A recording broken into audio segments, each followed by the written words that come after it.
the invitation. It's looks like a great and well-organized group that you have here, so well done. Well, I know that there are Australian editors who would love to be involved more often, but obviously the time zone doesn't suit us very well. So I'm really glad you've got such a great recording setup, and I've already enjoyed a couple of your records since I was invited in. I thought I'd check out what you've been doing. It looks great. I'm Toby. My username on Wiki is 99 of 9. If you want to find me on Twitter or something, Toby Hudson, and there's my email address as well. I came to Wiki some years ago, 2004, something like that, and have moved around a bunch of projects. But I guess from the start, even you can tell from my username, I understood the collective nature, the idea that together we were more than apart. And so the choral picture, I moved from Wikipedia to a lot of time on Wiki Commons. This is my photo of Coral. You are what makes me beautiful, if I can put it that way. Coral is another great collective entity, and this is our lovely Great Barrier Reef, of course.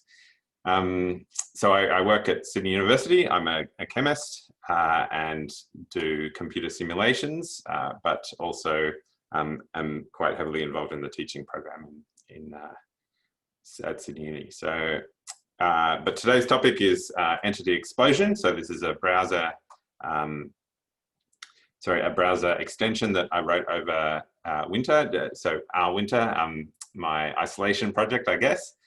We got a long weekend, and from the university, because they told us we'd done a good job migrating everything online, and so they gave us 2 extra days off. So that was the origin of this. Just before that, I had heard a good presentation by one of our participants here today, Rod, and I'll mention that later. But yes, some of the ideas were inspired by others. So since you're all linked data people, I thought I'd bring up a few. I thought I'd prepare myself by bringing up a few stats for you, and just acknowledge some of our differences and some of our similarities. So g'day. I even had to break out a whole separate line for the UK. Those of you in the UK, I'm sorry to hear you no longer get in with the EU row. But I thought I'd show you this the Wikidata properties count, partly because Australia is very keen, at least I'm very keen, and lots of Australian editors are following along, trying to get lots of Australian properties, especially identifiers, and you'll see why we're so keen on these identifiers pretty soon. Australia, I think, is punching above its weight in terms of Wikidata properties so far, but obviously there's lots of nations going really well on that. We also, at the moment, are in a great place with the pandemic, and I'm sorry to hear that there's so much trouble coming in all of your contexts. So yes, it's a shared global problem, but for the moment, the eye of the storm is not on us. The season we're in, right? So we're in spring here, and I know we all call it something different, but I'm looking forward to a fresh start. What I'm not enjoying right now is the time. It is 3 a.m. here, and so I've had a long evening already. But I've had a cup of tea, and I think I'm ready. Maybe the adrenaline will kick in for the rest. So we'll see how we go.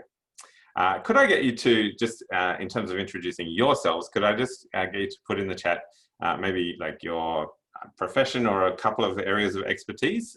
It'd be good to just quickly get a sense of that as I go forward, just in case I can tailor it a little better. So I haven't been part of the group, but I understand that you have a lot of common interests, and I'm going to assume a little bit about your Wikidata knowledge. I suppose that you all know it's there and what the purpose is, but hopefully I'll direct it in a way that helps anyone who is not totally into the Wikidata thing.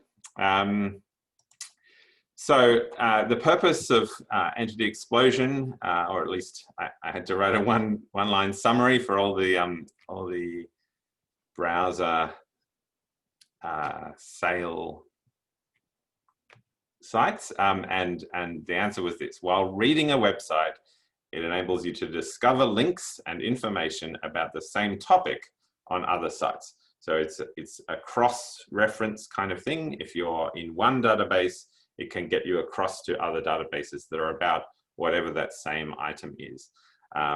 This is the logo with the E and the inverted E. And I noticed a fly just today up in the top corner. You can see this fly has a bit of the logo on it. So I'm going to show you how we, later I'll show you how we take that fly and we go across to other sites about that same fly. I'll show you what I mean by that in a minute. The community page for this extension is on Wikidata. It's shown down the bottom there. I'd encourage you, that's sort of where I'm trying to centralize discussion and things like that. So if you've got any feedback, put it there. If you've got code changes, there's a GitHub page you can go to, but even just suggestions or code changes can go through that, and I certainly monitor that page pretty closely. It also has links to everything else, so it has links to where to download on Chrome or Firefox or whatever you need to do. So that's the way to go. Don't try and contact the Entity Explosion Twitter page at the moment, because Twitter has banned the handle, so I have to get a new one at some point. Here's the plan for today, but feel free to guide me. I'll just quickly skim the chat. Okay, excellent. All right, lots of librarians. I'll have a task for you then in a second. So here's my outline, right? So I'll give you a brief picture of Wikidata and how I think it can act in this role as the Rosetta Stone of the internet. That's not my phrase, but it's very apt, and I agree with it very much. We'll talk about the role of identifiers in Wikidata and how important I think they are, as well as the role of language translations. I'll show you how the extension works and give you a brief summary of it. We might get time to talk about a similar kind of project which started this for me, which was a multilingual live syllabus. So as an educator, I had thoughts about syllabus translation earlier, but it seems like that's on the back burner just at the moment. And then I'll give you some sense of my suggestions for a workflow for contributing and integrating your data sets. So a lot of the time that I've spent on Wikidata is proposing new properties, getting those properties into mix and match, trying to go through massive matches, and then even to the point of bulk creation of items if there are no matches left.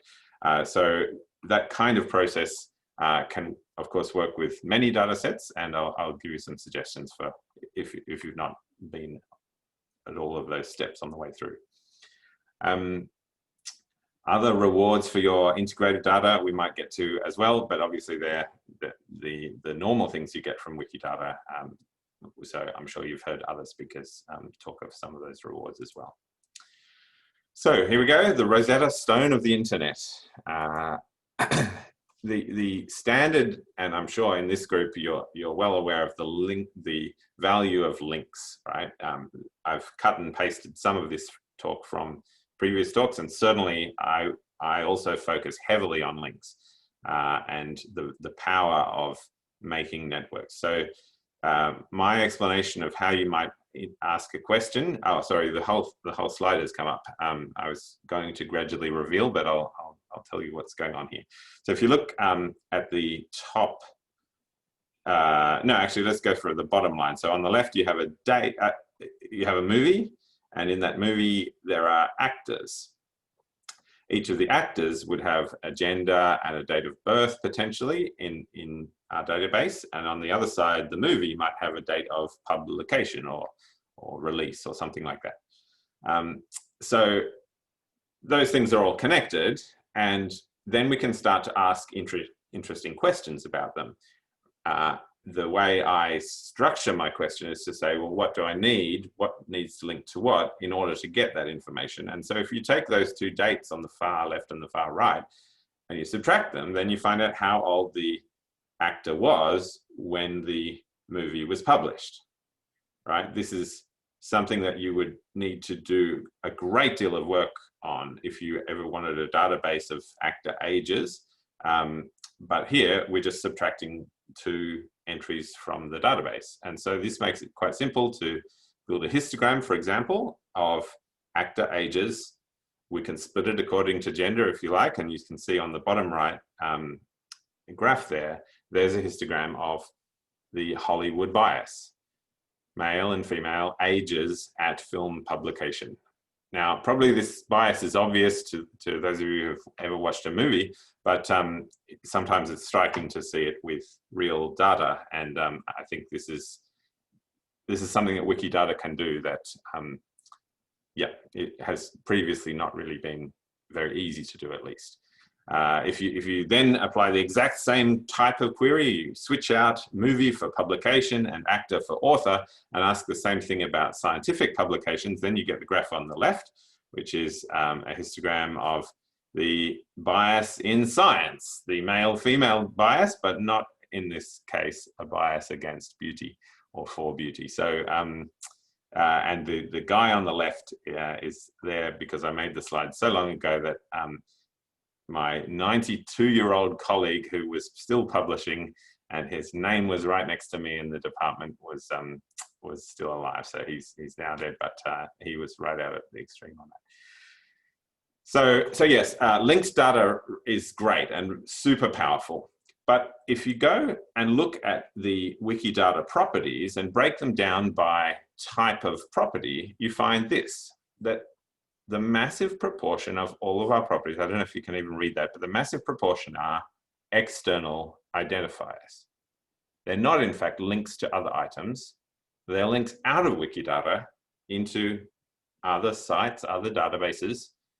There's some external identifier. So what can we do with those? What's the power? What's the value of having those external identifiers?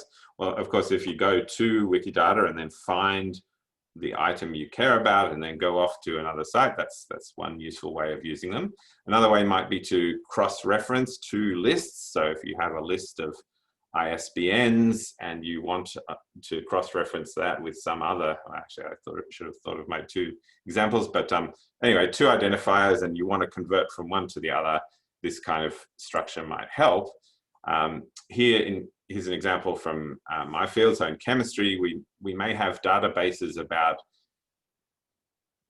mass spectrometry fragment masses, and another database might have the same molecule broken up in a different way, or perhaps analyzed in a different way. So a crystal structure or biological activity, and all of those databases are in different places on the internet, and we're never going to sort of bring all the data into Wikidata, but what we can do is at least associate hashtag molecule in all of those databases so we can connect up and find this common information, or at least connect those pieces of information.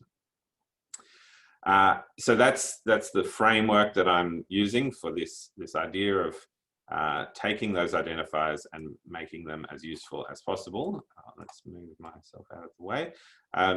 So this is a quick survey that a student did in 2018 of just how well we're covering those databases though. So you'll see that in some cases, the biggest chemical databases, Wikidata is nowhere near it, right? We are covering 0.05% of the chemical abstracts registry.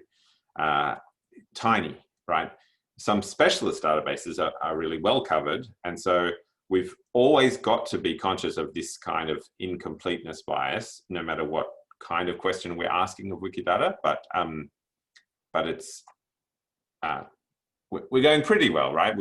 Just today we hit 100 million items, and I was so close to the 100 millionth item. I was the 100 billionth and first item, which was a school in the ACT. So that's my advantage for this being at 3 a.m. now. It was 3 p.m. at that time, so you guys were all asleep.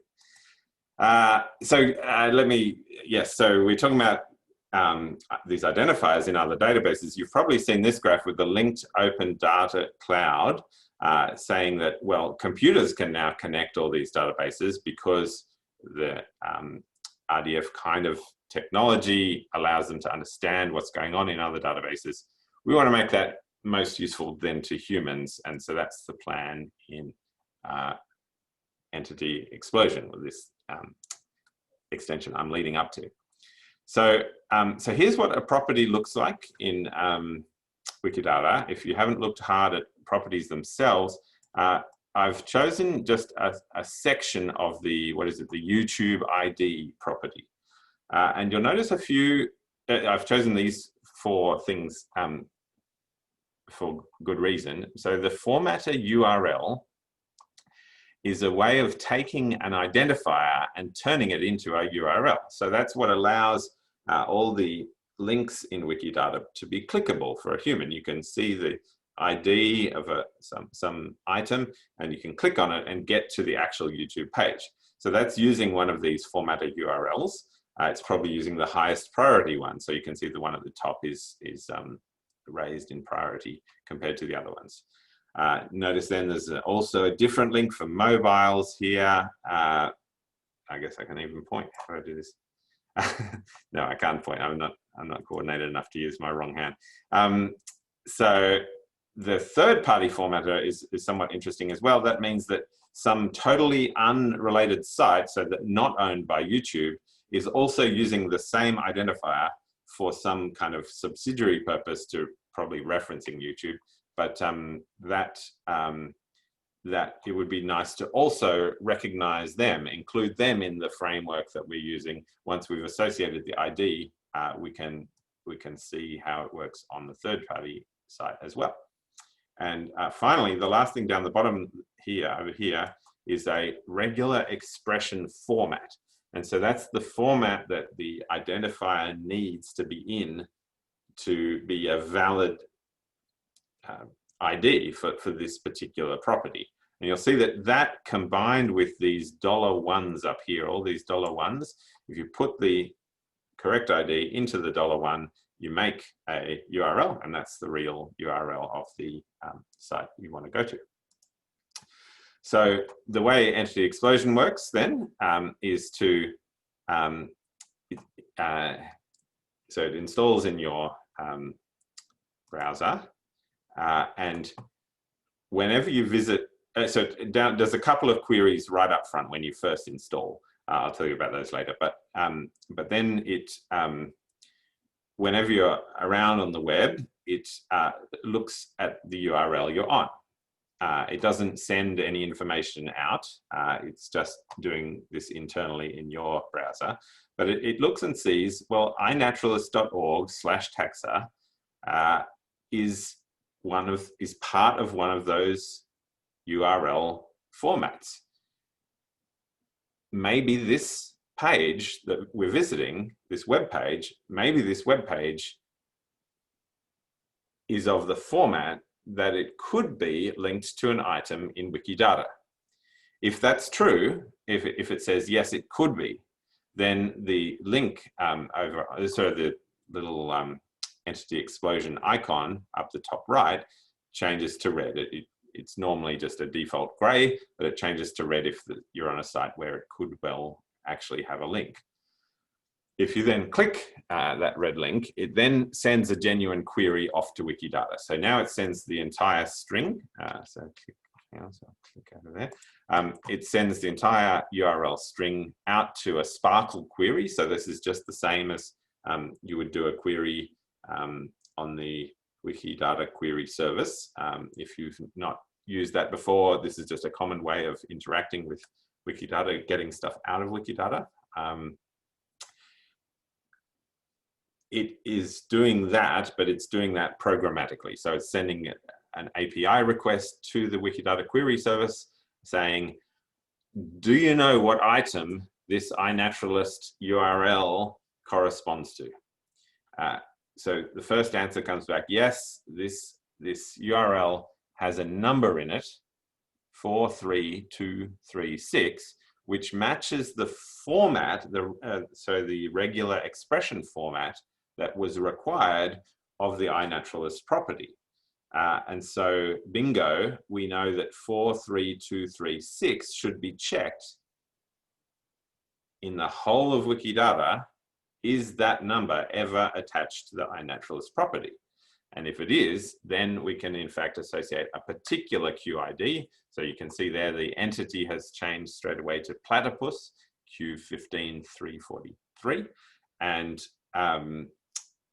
so now it can not only tell us that this is the Wikidata item, but it could also tell us anything it wants about that Wikidata item, because of course Wikidata has a whole lot of information as well as a whole lot of links to other sites that are also about the platypus.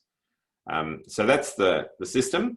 It actually doesn't rely on you being a Wikidata editor. You can use this completely independently if you have colleagues or friends who would find this useful for whatever reason.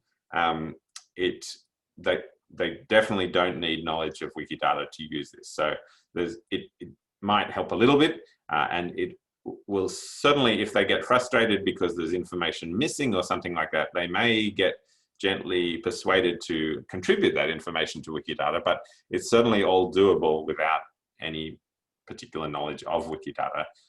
It works, well, you'll see that in a minute. It works from a lot of different sites. So I showed you iNaturalist, but this is Spotify, and of course anything with a Wikidata property ID can work.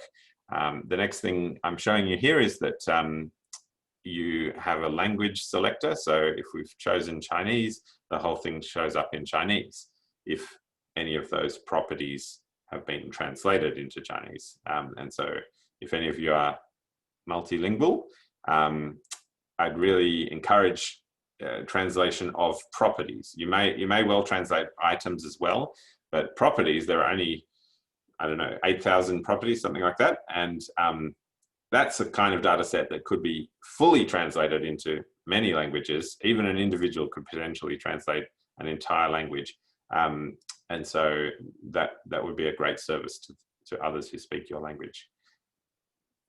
Not just for entity explosion, but it would certainly help for this as well. In terms of what the extension works on, it's meant to work on every every Wikimedia site. So it should work from Wikipedia or Wikidata or various other sites themselves. But then also, all of those sites don't have properties. We don't have a property in Wikidata called English Wikipedia identifier. So all of those sites had to be coded a little bit differently. But every external site, if it's got a property in Wikidata for it, so I think that's one of the questions. Is it correct? It will only work if there's a corresponding property. Yes, for the external sites, we need a corresponding property. Could it check for matches for items with the same URL in the described URL property? Yes, indeed, that is one of the hopes. Also, a similar URL is like the home page URL or something like that. I'm hoping to be able to match those up as well, but it's not ready yet. You're already thinking like a developer though, Carly. Well done. It's not too bad. I can do that. So yep, looking forward to it. So let's go then to the next. Oh yeah, I mean, this slide is just to say it's hard to think of all the possible use cases, but certainly there are thousands of Wikidata identifiers, and so they correspond to massive swathes of art and movies and organizations and publications. So if you're librarians, I should have asked you my librarian question. Here you go. You've only got half an hour now. My librarian question, now that I've seen what you all do, is tell me this. So this can only really be answered by Wikidata. Maybe you've got another way. Maybe this is librarian folklore, but the question is this: who is the most famous child of a librarian? Okay, first one to comment wins a, I don't know, wins a librarian. No, but yes, who is the most famous child of a librarian? There is only one answer, and it is, I cannot see it yet. So have a think. This is the kind of question that Wikidata can answer that no other, Google, you Google it, I don't think you'll get the answer.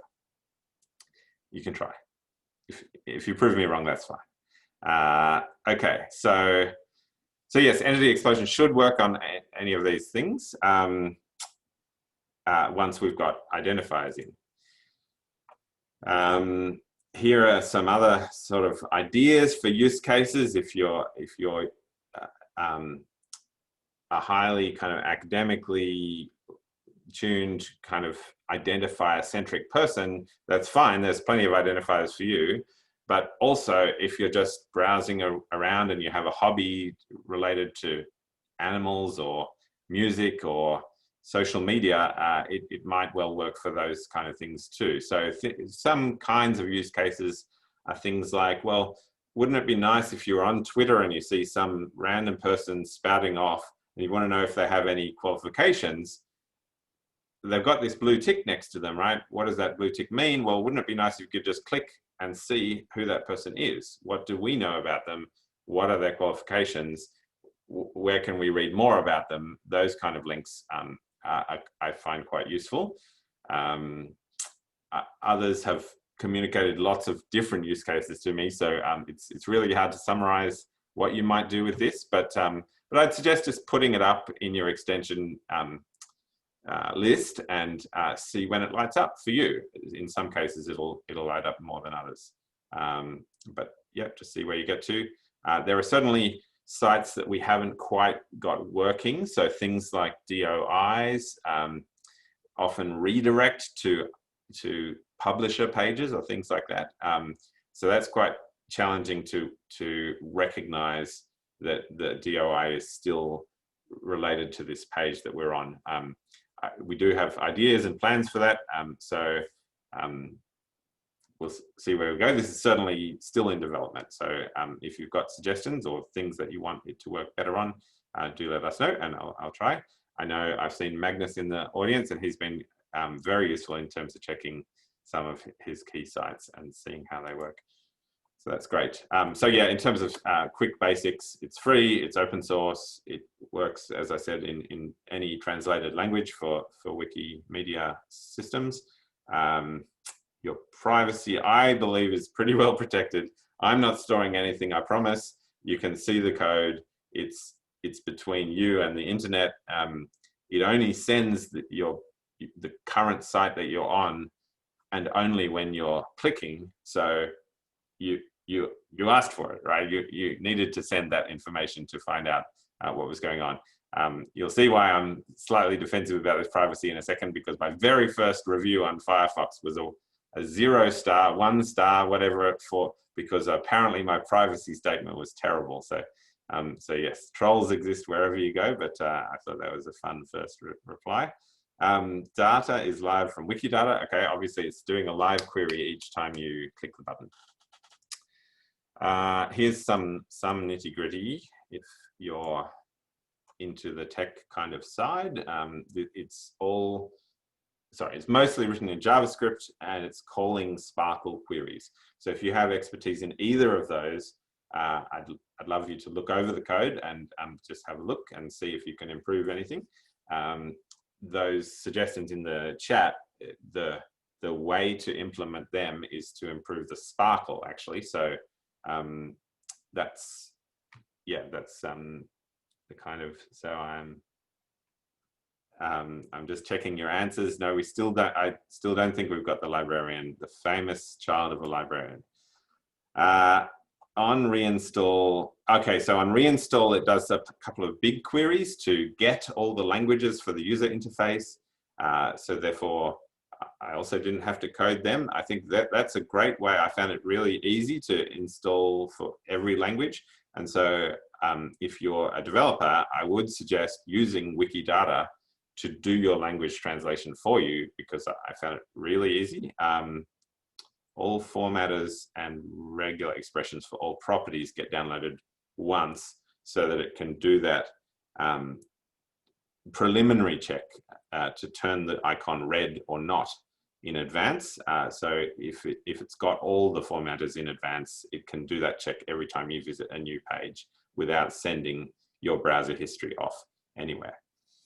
There's then if you do click it, there's a conversion of your URL, or like, I don't know about a conversion, but a test for whether that URL corresponds to any Wikidata QID. And then if it does, you take that QID and the language that the user is in to figure out what to display in the dropdown. That I've been refining a little bit, because there's questions about, well, do you want everything returned, every external link returned, or do you want the Swedish version or the English version, and things like that. So we've been refining that. It looks, I think, reasonable at the moment, but we've got further to go for that. There's a question about, what if the formatter changes later, if the site reorganizes itself so that the appropriate URL patterns change? So there's two possibilities for that. One is that the actual identifier is still preserved, but they've just changed the URL structure around that identifier. If that's the case, the only update we need to do then is to change the formatter URL on the property page. That'd be a really simple update, and I wouldn't need to do anything. It would just roll in to the normal course of things. If the site is actually totally changing their identifiers, and this happens more often than is good for them, but if the site is totally changing their identifiers, then we would need to create a new Wikidata property for the new identifier, and then match that. We have a winner. Well done, Ruth. I can see Superman, and indeed, Superman is the most famous child of a librarian. I never said they needed to be human. Fantastic. So yes, go out. If that's the only thing you've learned today, go out and astonish your librarian colleagues. So thank you to any of you who have been reviewing. It seemed, I'm new to the whole browser extension thing, and it seems like when you search for browser extensions, the one thing that it shows you that is most easily catching of your eye in terms of quality, or whether this thing is useful or not, is how many reviews they've had. Not how many users, but how many reviews they've had.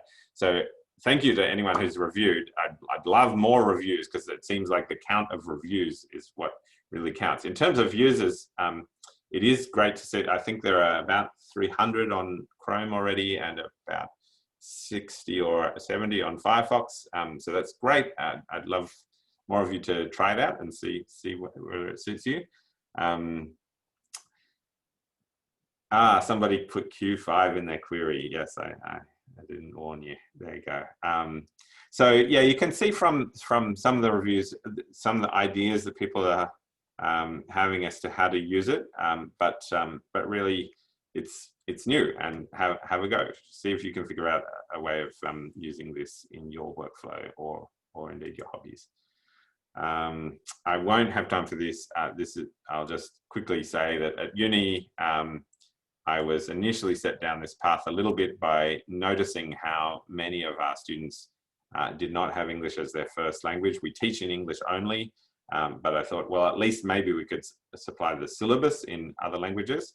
And Wikidata has, of course, translations of every concept, at least if we've done our job right. So why can't we get our syllabus page, which, oh, sorry, syllabus, there you go.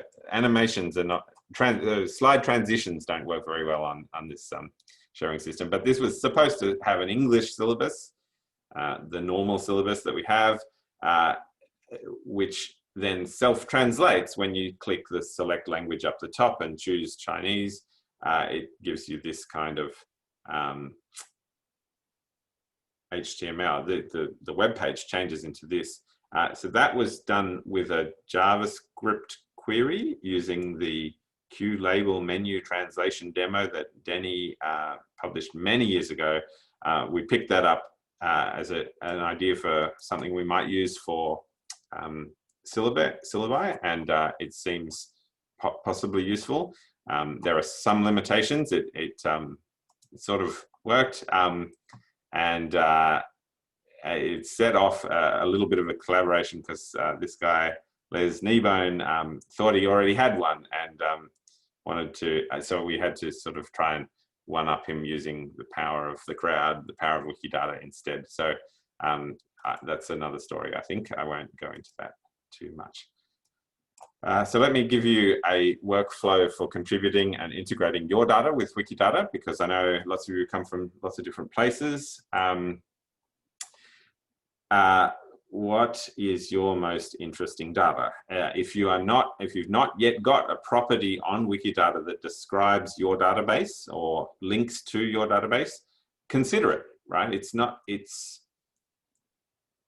as hard as it sounds to get your data linked up with Wikidata, but it is worth thinking hard at first about what is your most interesting data, what is connected the most to other domains. The real power of Wikidata is that it's a general domain, so you can ask questions about things outside your space. So my space might be molecules, but if I can connect those molecules to biological activity and other things that molecules are involved in, then suddenly it escalates and you can get that network effect really working. Let me get out of the way again. This is a slide I prepared for some Australian GLAMs, just to give them a sense of the process here. It's a long road, I feel like Wikidata took me a couple of years, I think, to learn well. And certainly to take a data set all the way is also a big commitment. So, so here are some of the things you should look out for, some sort of checkpoints. Firstly, if you don't have a web page for a different web page for each item in your collection, then there's already a problem. So we need a unique verifiable ID and ideally an online page per ID. That you should start with. If it's not in that situation, then maybe we're not the right venue, or maybe your data needs further preparation before it can be used. Then make a Wikidata property. That process has a little bit of a learning hurdle, but it's actually easier than it sounds. Just propose one and people will help you fix up your proposal. It works pretty easily. Prepare a list in a spreadsheet. If you're the owner of the data, then that's easy. If you're not the owner of the data, then you need to somehow scrape it from the web, which can be sometimes terribly annoying. I do a lot of that from mix and match, and it can work, but it's kind of, you need to learn regular expression matching and all of that kind of thing. Matching with so now we're up to item number 2, matching with existing items, right? So once you've got a list, you need to see what's in Wikidata already. And so mix and match or open refine are your 2 key tools here. I know you've learned that from other people, so I won't go on about it.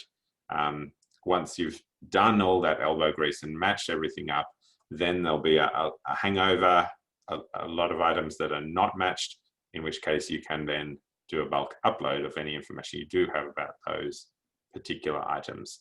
And finally, once it's all done, it's never done, right? So there's plenty of constraint checking to be done and just general quality assurance to keep up things afterwards. But that's where you should be looking if your data set is already well matched. They're the tools, but I know you've heard about them already. So in terms of getting involved with entity explosion, of course, just download it, use it on your own. That's totally fine. But if you do want to help out and help things grow, I hope that it's a sort of virtuous cycle, right? So if any of you ever improve Wikidata, I feel like you're already doing me a service, right? It's actually the whole thing is built on our collective efforts already. And so any further collective efforts, any further properties, any further translations, all just feed in and make this product better and better. So that's great, thank you. But also, I think that users who come at it via entity explosion will start to see the value of Wikidata, and indeed the value of putting stuff into Wikidata if they find that it's not there or it's not working well for them in entity explosion. So I hope that this contributes both ways. Thank you, and continue to put the word out. What else have I got here? Yeah, even colleagues who don't use Wikidata could well find it useful. As I mentioned, reviewing it, that would help. If you're a developer, there is a GitHub page, you can see that there, and you know my username, 99of9. Yep, that's all good for now. Reap the rewards. Do we have a couple more minutes? This is just saying, like, you put your data in. Sometimes I think Wikidata seems like when you approach an institution and ask them, hey, would you like to make your data available for us? They're like, well, what's the point? What's the benefit to us? Sure, it'll all go in there, but then what do we get back out? And so here's my rough list of some of the things that could be useful when you're convincing your institution or others. The global nature gives labels in every language, corresponding identifiers in other databases, error detection by comparison. So if your data gets changed once it gets into Wikidata, then maybe your data was wrong in the first place, and you can round trip that to fix it up. A lot of databases go out of date pretty quickly. So if they're about people and the people die, then we need that information as quickly as possible. Wikidata is great at getting that, so you can be up to date as across the board. Relevant information to fill gaps or enrich your communications. So I'll give, okay, in a sec I'll go out of this presentation and show you a couple of examples like that. Links to richer textual sources. So I'm really showing these links on Entity Explosion, but programmers at your institution may actually just be able to drag stuff directly into your websites or something if they want, once matches have been made. So there's lots of value, and this is some of the things that I think they can find value in. So for example, we have a local maritime museum. Here are a picture of all the authors or creators of people of things in their collection. They have a collection of books and boats and bits and bobs, but isn't it nice to now see the people behind those? They didn't previously have that. They just had a name and a date and that kind of thing. You can see what kind of biases your institution might have in terms of how it's collecting and who it's collecting from and things like that. Let me get out of the way of the one woman on the first row just to make that point even stronger. But yeah, I think it can help institutions to open their mind to the world of wider data if you show them something like that. This was the example I didn't go into, so I won't show you that. So my final acknowledgements, I guess, on the PowerPoint at least, to many of you. Thank you for, I can see you in the audience who were earlier encouragers or tech inspirers or early adopters or reviewers. Thank you. It all really made a difference. It was great to have a community around me because I was the one doing the coding. And so a lot of your ideas got incorporated a lot of the time. They were better ideas than I had. So it was great to be working with you all. And thank you for hosting me today. Let me show you, I'll unshare that one and just show you one other thing. Stop that share. So here is a browser. Let me just show you live actual Entity Explosion for a second. So that's the page. Can you see that? I hope you can. It looks green. That's the actual page where you can find all the resources. If I go, this is my query for Superman. Well done, Do you get the same answer as me? Superman 98, Hypatia 94. You've done the same. Yes, ordering by. Well done, everyone. Here is this thesaurus, the Australian Educational Thesaurus, which links up with a whole lot of like teaching resources for schools and things like that. So they built this massive hierarchical taxonomy of a thesaurus of terms.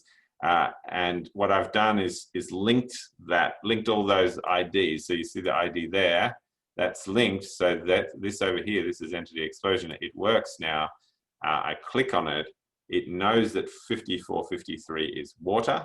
It chooses that. There's only one choice because there's only one thing with this ID in our database. And then it tells us a whole lot of stuff about water, a whole lot of stuff. There's some properties that I need to put units on, but then also links off to everywhere else. So if you're a teacher trying to collect resources on water, you may well come to this page and then want to branch out. And so here's a bunch of branches that you could make use of. This is what happens, by the way, when there are third-party sites using the same identifier. So that identifier is also used by all of these different institutions. And so you'll get to different sites using the same identifier. This was the Australian National Maritime Museum. And so if I went into one of their items, they look something like this at the moment. This is an organization I'm trying to convince to integrate a little better with Wikidata. And so their item looks like this. This was the author, I guess the engraver. And they know a little bit about him. Great, like they've looked that up, they've done some hard work trying to research this person and written a little blurb about them. But surely people who are in Prague and indeed around the world will know something more of this guy. And so if we click to this to identify this person, here he is, we get a whole bunch more about him. And of course his work is everywhere. We have one engraving here, but there's so much in so many other libraries, galleries, all kinds of places. So it's just accessing a massive, massive collection of information, so much more than they have themselves. And so potentially they could either build it into their site or just use the browser. It's better than just Googling the guy, because although this guy's got a pretty unique name, but what we're doing is associating the exact item, the exact person, not just the string of the name. So it's pretty useful. Finally, here's my fly. If I click onto the genus of the fly, which got identified by somebody when I uploaded my picture, I can just click again and find out all kinds of other things about this fly with my logo on its wing. So there you go. Done. If I can take any questions if you like.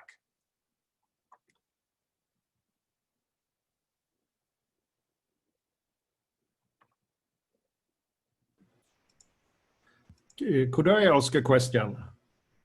Indeed. I'll stop my share so I can see who it is. It's Magnus. Magnus, Hi. Stockholm, Sweden. I have a crazy idea. I like sources and trusted sources. And you helped me today where we had a female dictionary where they also produce articles in Swedish, English, and JSON.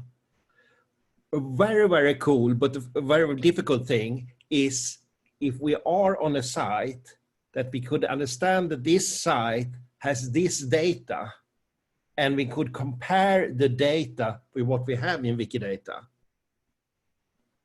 So if we are on a trusted site, then we can see errors in Wikidata and other way around. So it's a big thing because you need to have translations between how they represent children, parents, birth, occupations, and so on.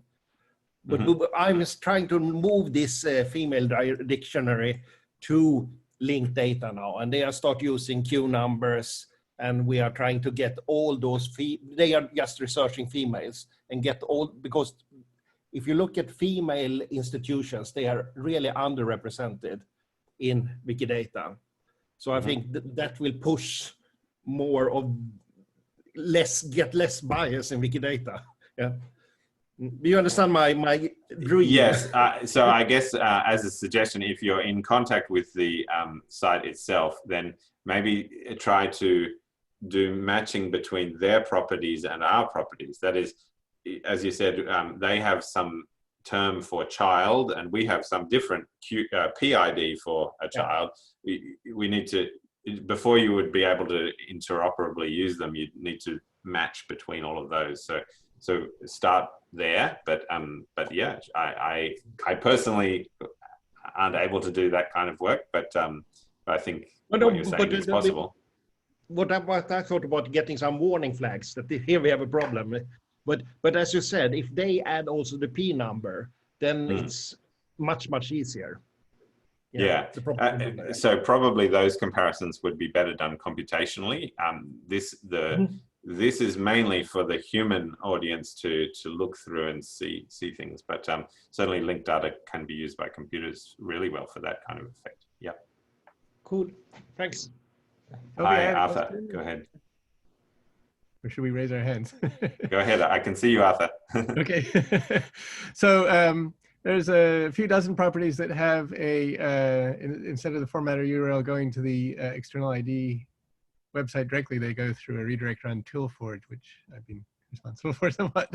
Does that mess things up for you? And is there a way that we can work that around? Because I just added one actually for the Dictionary of Occupational Titles, because the code is slightly different. Yeah, I think so redirecty type ones are a interesting challenge. The tools server one, I am aware of that. I think there's a proposal right now that's in property proposals that might help with that. So there's something about a regular expression format that it might help. There might be ways to do that, but actually, while I'm speaking to you, I'll thank you. I learned OpenRefine from one of your videos. So since we haven't met, thank you. I remember your video well. Yes. Yeah. That was at the Wikidata birthday 2 years ago, I think, or maybe more. There we go. 3 years ago. Have I missed questions in the chat? I don't know.